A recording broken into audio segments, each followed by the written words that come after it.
Good evening, and welcome to What's Your Story? My guest today is Stephanie Wainwright. Few things upset us more than when we learn that children are being abused and exploited. Today's show is a sobering, frank, revealing, and quite honestly, a shocking discussion about what is happening to children in Connecticut. Stephanie's story is the story of a dedicated and passionate protector of our children. It is also the story of her tireless advocacy for the rights of those children. Welcome to the show, Stephanie. Thank you. Thank you for having me. You are most welcome to be here. Your story and involvement with child sexual exploitation, in a sense, began back in 2004 when you went to Peru to work on a special project. Please tell our viewing audience why you went to Peru, how long you were there, and what you saw while you were there. Well, the short answer is I went to Peru because my dad wouldn't let me go to Mexico. Okay. But on a serious note, when I was an undergrad, I was a selected scholar for a competitive internship program, and they funded my trip to Peru.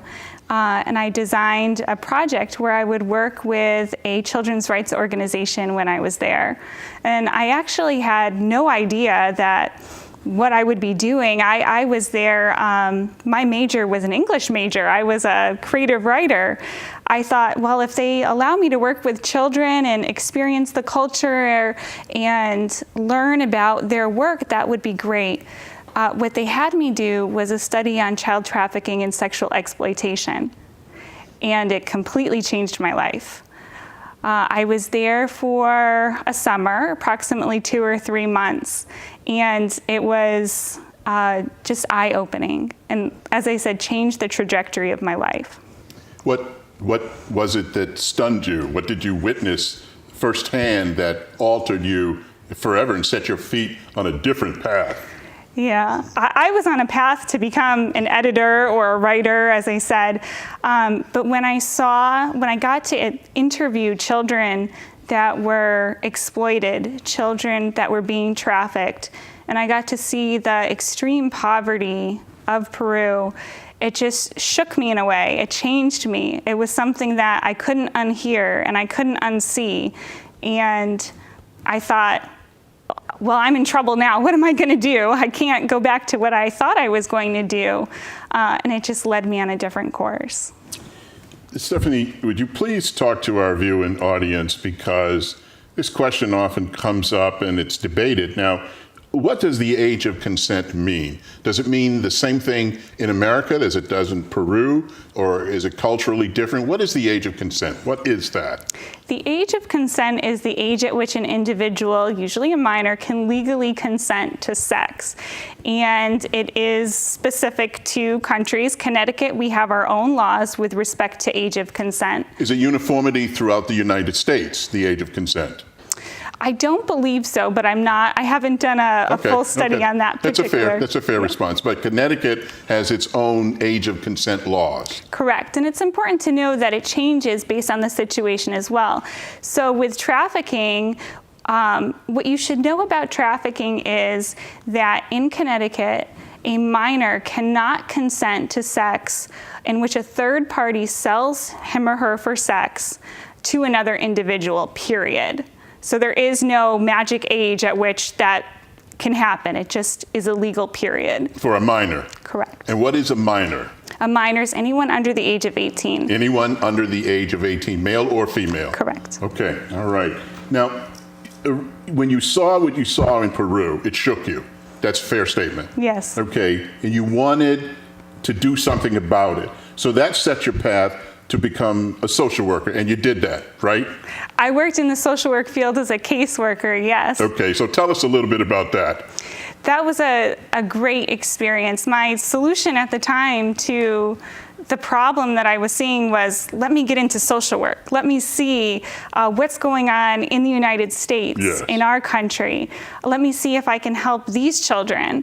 And I worked for a great nonprofit organization, and I got to go out and work with parents who were at risk of losing their kids due to abuse and neglect, or parents that had already lost their kids and were trying to get their kids back. Yeah. So was that fulfilling for you, or did you find you needed to move on and do something different in order to move to the next level of your involvement? I loved social work, but ultimately I kept thinking, there's something else for me. Okay. There's something else for me. I kept seeing situations and it seemed like I was dealing in a reactive way.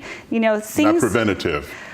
Somewhat, yes, to that extent. I thought, there's a process here that's happening. There's rules, there's laws, there's things that are governing the way that these lives are taking place. And I want to understand that. And I think that I might be good at that. And so I ultimately left social work and I pursued law. Has it worked out for you being a lawyer? Have you been able to do to use the law to do what you thought you could get done in terms of these exploited children? It's still a process. I think that, you know, I started off, like I said, thinking that I was going to go one way, and my path has been completely circuitous. It's been a journey, and I'm grateful to have the legal mind that I have, and I'm excited to see where it's going to take me. I started off as a litigator. Explain what that is. Our audience might not know. Sure. A litigator is a courtroom attorney. Okay. Someone who is doing depositions and in the courtroom and So doing you're not trials. arguing cases. Are you litigators argue cases or no? Yes. No, they yes. do. Okay. Yeah. Yep. As opposed to being more in an office doing research, litigators would do, some research, but their job is to try a case. At the end of the day, they're a courtroom attorney. All right. I never thought that I would be doing that, and I think that has sharpened me and prepared me in a way that I couldn't have expected. So I'm grateful for all of the legal experiences that I've had. Has it helped you, the legal background? Yes. So in the ministry that I work with, part of it is kind of translating what the law is to regular community members. People might not be aware of what the law says about sex trafficking in Connecticut, and so I can help them understand that. And I can help them if they want to advocate for changes in the law. So that's been really rewarding as well. Great. Terrific. Domestic minor sex trafficking is defined, as you just said, as sexual abuse of a child under the age of 18 by another person in return for a payment in money or in kind paid to one or more third parties. Do you find the textbook definition of that going on in Connecticut? Yes. So please, how often do you find it? Where do you find it? DCF is the one that is doing a great job of coordinating all the statistics for our state. And what they found is that there's a total number since 2008 when they started tracking incidences. There's over 400, 500 cases that they're seeing. And so they've tracked it in all regions of Connecticut. They've tracked it through all ages, all genders. So we do see that problem, unfortunately, in Connecticut. Human anti-trafficking response teams. I think there are 6 in Connecticut. Have you had any involvement with any of those teams whatsoever? Yes, it's been a great honor and pleasure to work with them. They are a multidisciplinary team of several different professionals, and they meet and they discuss these cases. They really don't want children to fall through the cracks, and they're really dedicated. So we approached them early on. How do you get to be a member of a team? You know that? I don't know. Okay, all right, that's a fair answer, yeah. Yeah, we approached them early on and we said, we're a community group. Is there anything that we can do to help? And they said initially, how about we have this project, it's wristbands. It's a wristband, one of those rubber wristbands. I do, yes. And on the outside, it says, "We are young," and it was designed by a survivor of sex trafficking in our state. And on the inside, on the same color as the wristband, they have the National Human Trafficking Hotline number. And so you wouldn't see it if you didn't know it was there. So it was just a way to get that into the hands of kids, and they're very popular, those types of wristbands. Yes. And so we said, yeah. And so we funded over 10,000 of them so far in the state of Connecticut. Terrific. They also asked us to do info cards. So they're cards that are laminated, kind of hard, almost like a credit card. And they have different ways that kids can get help, different services that they can access. And they said, would you fund that? And we said, yeah. And so we've done, I think, 8,000 of those now. So I think this is a great segue for you to tell people how they can get involved. If you have some information you want to share with them, what's the way to do it? Well, the number one thing that I would want people to know is the National Human Trafficking Hotline number. And that number is 1-888-373-7888.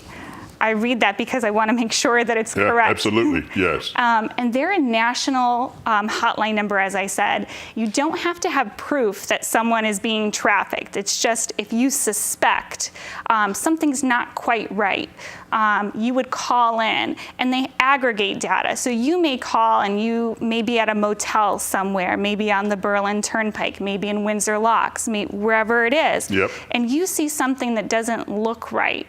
You don't have to know that someone is in trouble, but you suspect it and you call and you give them whatever information you have.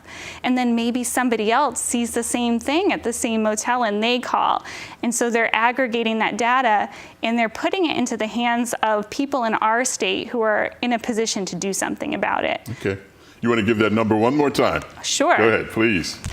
1-888-373-7888. Now, the state of Connecticut, the Department of Children and Families, has been charged with overseeing the effort to educate the public, investigate possible child sex trafficking cases, and to find shelter for victims of child sex trafficking. When you work with DC, does your mission involve working with DCF?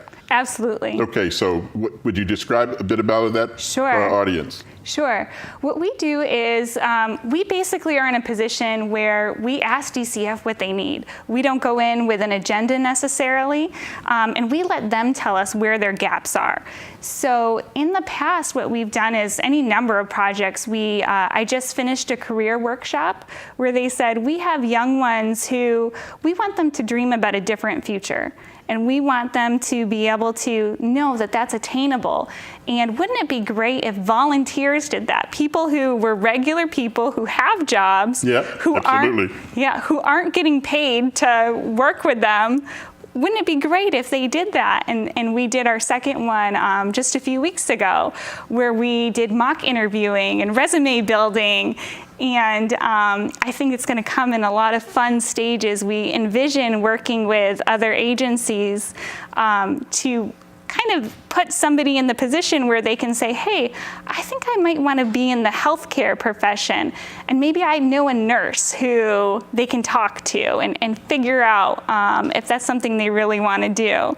So we've done that. Various awareness events we do throughout the state. So we love to give professionals in our state a platform to talk to the community. I can bring the community together. I can bring hundreds of people together, and I can let the experts tell them exactly what they need to know. So DCF can come and talk to them. Professionals at the University of New Haven can come and talk to them.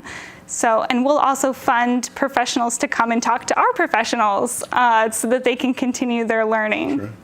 So, Steph, tell us about your mission, because you've mentioned it several times during the broadcast here. What is your specific mission? Is it a church-related mission? Tell us about it, please. It's a faith-based group. So it's called the Underground Connecticut.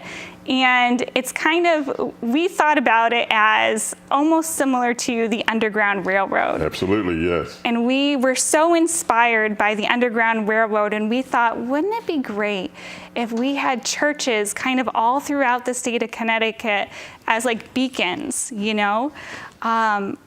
For resources and places where people can go and get help. And so that's what we started to build, a network of churches predominantly. And so we're a ministry, we're a church ministry that works with almost 200 churches throughout the state now. And we love to put the regular people of the church and get them involved in the work. We're dedicated to ending sex trafficking in Connecticut, both minor sex trafficking and adult sex trafficking. Wow. That's a fascinating piece of information right there. You have how many churches now involved? I think it's It's almost 200. Wow, that's amazing. And the Underground Railroad, of course, rings a bell with many of our viewing audience because of its connection to offering shelter, safe places. Right. Well, talking about that, we live in the age of social media. Please tell us what you've discovered, the role that social media plays in these kids getting involved in the first place and putting themselves in harm's way. Unfortunately, social media has become a vehicle that children can be recruited for sex trafficking. So it's an opportunity for people to maybe pose as other people to disguise their identity. Yeah. And then they can build relationships with our young ones over time in a way that's different from hanging out at the mall every once in a while. They're building relationships with a child in his or her own bedroom. And so it's really become a problem from what's been reported to us. And the internet itself is also a vehicle to facilitate some of this sex trafficking. So you'll see, for example, internet ads that are popping up that will, they may not say sex trafficking, but it's pretty explicit. They say that maybe it's an adult service or an escort service, but that's another vehicle where things are happening. Wow, so the internet still, and parents have to watch what their children are doing, right? I mean, they gotta somehow figure out how to monitor the sites their children go to. And who they're speaking to, absolutely. There was a national news story, you probably heard it, where a 9-year-old was engaging with someone who she believed was Justin Bieber. So it's just terrible what people will do who are perpetrators. That is their job. Their job, in a sense, is to be a perpetrator and to lure those children, and they find ways to do that. My goodness. I did a little research and I found that the residents at the time of exploitation, 32 or 16% of the 202 victims were AWOL or runaways at the time. So we still have the age-old problem of kids running away from home, falling into the wrong group or the wrong thing. And I'm sure you've seen that, right? Absolutely. The runaway or homeless population is a population that's at risk, certainly due to their vulnerability of not having a stable home or being in a position where they may be on the streets, looking for their next shelter or food. Yeah. That certainly puts them in a dangerous situation. And I was really struck by this. A whopping 58% of the children are sexually exploited while in the care of a parent or guardian. Right, and that doesn't mean that the exploitation is taking place in the home of the parent or guardian. Okay. That may mean that the child who is living with the parent or guardian is being exploited somewhere else. Oh, okay. So without the parent or guardian's knowledge. Yes. Or consent.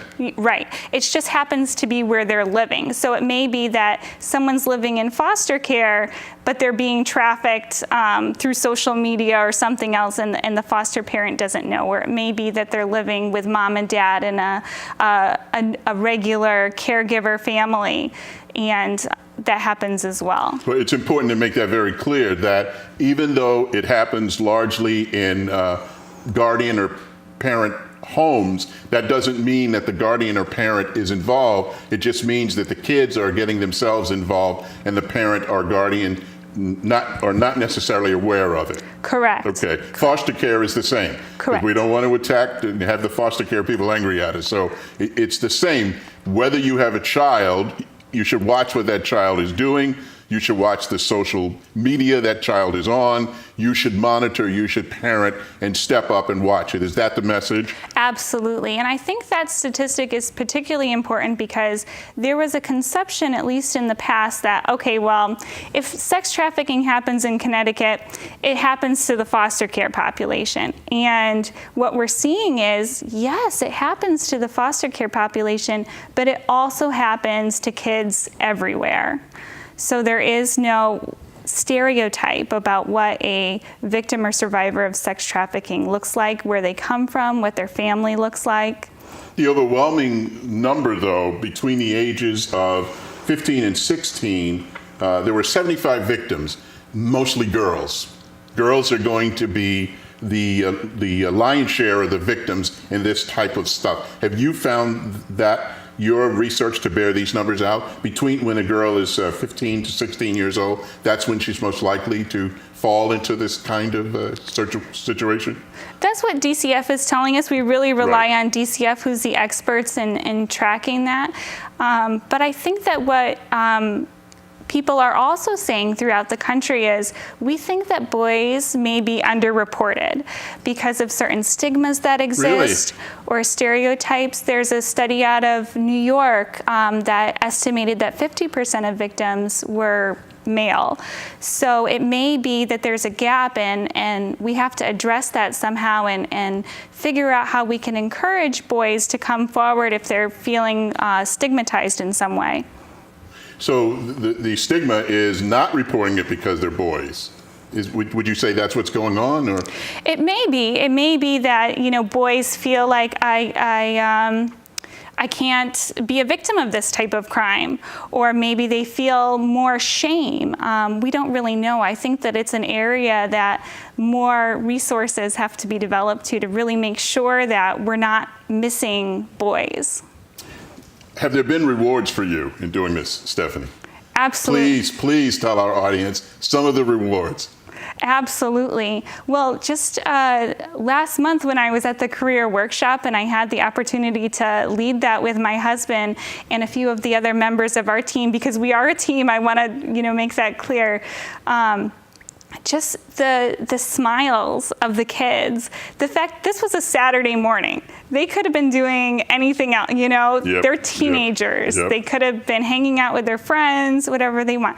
They came to a career workshop and they listened for 4 hours as we talked to them, and we obviously tried to have games and interaction. And at the end, we asked them to fill out a little survey to help us improve in the future. And we asked them if they had any prayer requests, because we are a faith-based ministry. Yes. If they wanted prayer for anything, we would ask. And a number of them did, and they asked for prayer for their future. And that was something that we're able to put out to our network and say,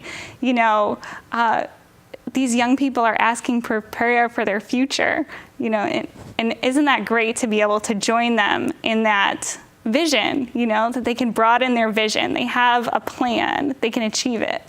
We don't usually think of Connecticut as a place where this goes on. Mm-hmm. Would you disabuse people of that idea that it can happen here? It does happen here. There have been, if you watch the news, there have been a number of cases that have been confirmed minor victims of sex trafficking. They happen to our children in Connecticut. It's not just kids that are overseas. It's not just kids from other states. It's Connecticut's children. Drugs involved? Possibly. I'm not sure about that, but could be a factor. If you could say something to the young people and the parents watching, if you could give them the benefit of your experience so far in dealing with this most serious issue, what would you say to them, Steph? Don't be afraid to have the conversation. It's just a conversation. There's ways, there's resources that you can do it in an age-appropriate manner. You don't have to worry that someone's only 8 or 9 years old and you're going to say something wrong. There are people that can help. And if you're a young person, there are people that will help. There are people that will listen. It is not your fault. You are a victim of a crime. You're not to blame. So that's what I'd like people to know. Thank you, Steph. That's all the time we have for tonight's show. My thanks to my guest, Stephanie Wainwright, for sharing her story. Thank you for tuning in. Our stories are as different as each snowflake and are as beautiful and numerous as the stars. Everybody has a story. What's yours? Until next time, good night.